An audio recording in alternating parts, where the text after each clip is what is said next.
Saleh. A few thoughts going through my head today about mass psychology, and this kind of ties into a previous video that I did entitled Positive and Negative Suggestion. And so I've been thinking about basically what is it that appeals to the human psyche? What is it that appeals to the minds of people en masse? Why is it that certain things seem to basically influence a lot of people? In this kind of line of thought, I did a little experiment today where I kind of just searched in the most viewed YouTube videos of all time. And actually what came up was quite astonishing for me, but not really so surprising when you kind of look into it a bit deeper, and I'll explain why. So on Wikipedia, there was just a page with maybe the top 20 or 15 most viewed YouTube videos of all time. Now, not surprisingly, these videos were primarily directed towards children, young children, maybe probably, I guess, nursery age, in between maybe the years of 3 and 7 or 8, maybe, just taking a guess, that kind of age group of children. And also, as well as those types of videos that appeal to those children of that age group, music videos. So I guess the majority of videos on this list with billions of views, by the way, like, for example, the top one on the list was a Korean English children's song, nursery song type thing, I guess, called Baby Shark. You can go online, Pink Fong or something like this is the channel. Baby Shark, it's a song and it's colourful, catchy tune aimed at children in a certain age group, I guess maybe 3 to 7. And this in the 10 years of its existence, since its creation, it's a 2-minute long video thereabouts, and it's had 15 billion views on YouTube. That's a massive amount of people that have watched that. 15 billion, 9 zeros. The second one, again, I think is a children's nursery rhyme. I think the wheels on the bus go round and round or something like that. These types of nursery rhymes are up there too, with billions of views. And then going down the list, it's kind of a mixture of these, generally speaking, it's a mixture of these types of nursery children's videos, nursery rhymes, musical, colourful, and music videos, such as, for example, on the list a few times, Maroon 5, the band Maroon 5. I think their song Sugar, I think it was called. I'd never heard it. I'd kind of listened to it before. Didn't really think much of it myself, but anyway, not my thing. But anyway, this has also had, I don't know, 6.5 billion views in 10 years or 12 years or something like that. And then also, artists like Shakira, Katy Perry, Ed Sheeran, The Passenger, and so on. These very well-known popular songs have had billions of views. Now, sort of tying back to the suggestion and what appeals to the human psyche, even in the last video I mentioned self-hypnosis.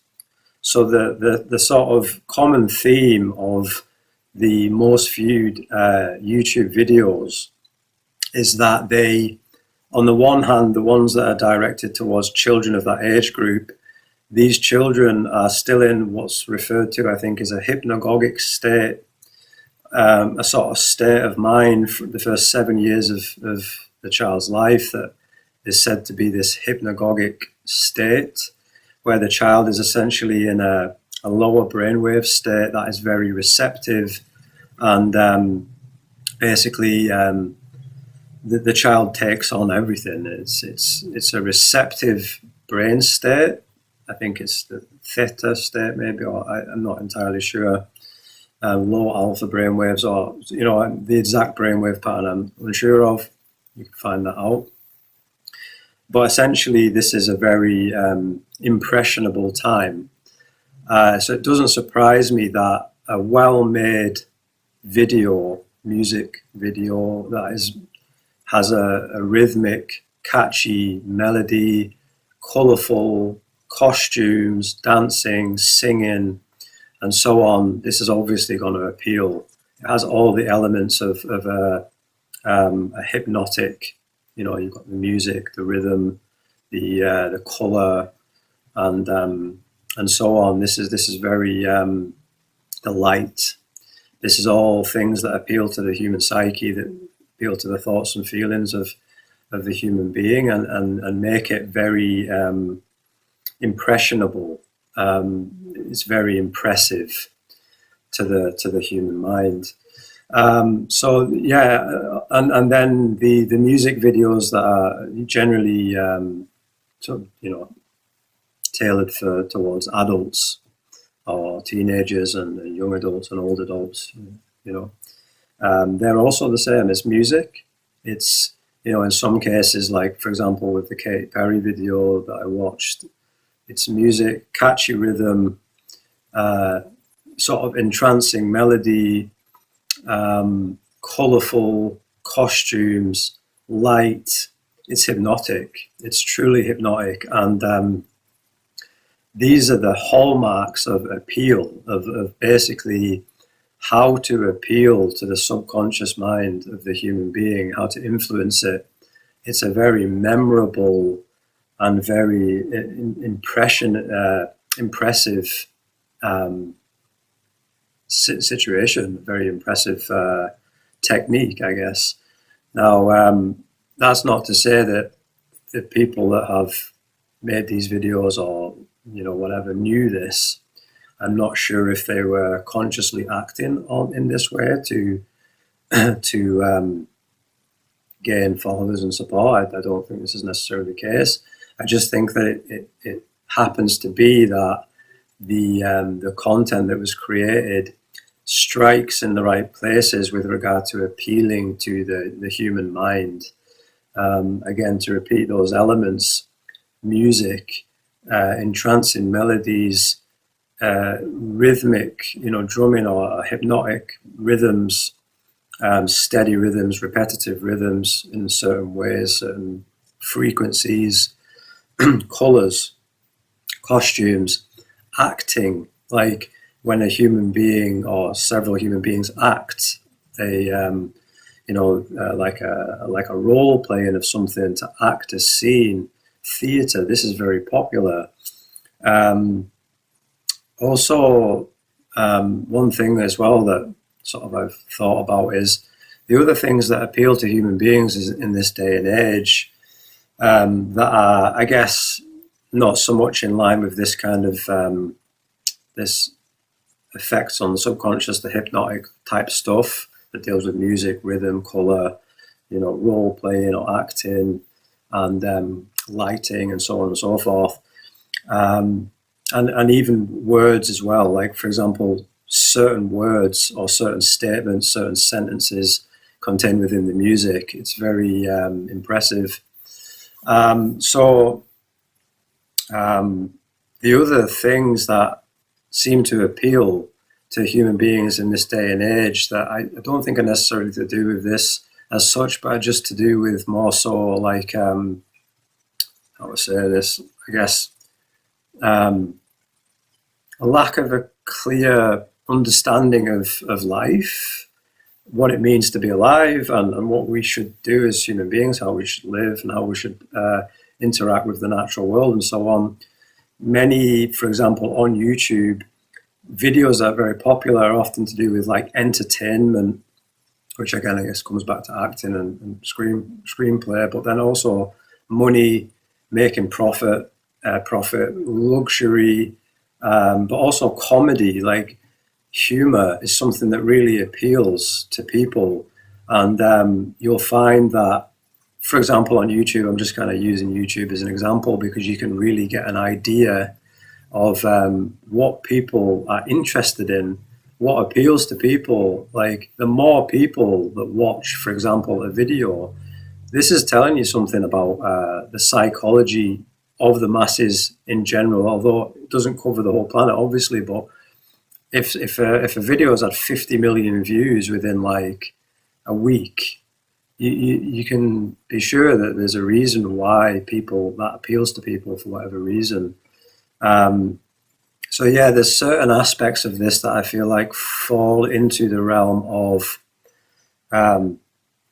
unhealthy. What's the word like that I'm looking for?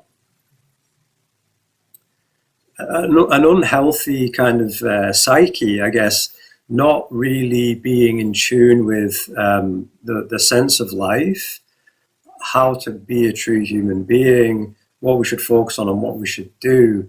Many people are so caught up in like sensationalism, entertainment for entertainment's sake, with no deeper meaning behind it, or just idolizing people who are famous for whatever reason, because on some level they're able to appeal to the people with their posturing, with their words, with their dress, with their music, or whatever the case may be. So this is a very interesting thing to observe in our world, what appeals to people, and how these things are consciously or unconsciously used to draw people's attention in. This has been the case for forever, I think, since there was human beings. Human beings have always been mesmerized by, for example, fire, the kind of flickering, hypnotic flame, or sunrise, sunset, the color, intense colors, the beautiful rhythms and melodies of nature.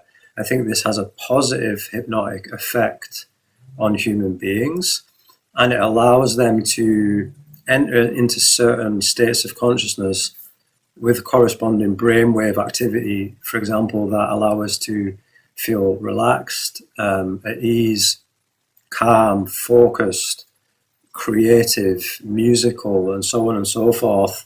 This is a very positive hypnotic thing that we can attain through being in nature and experiencing the beauty of nature and the harmony and the rhythm of nature.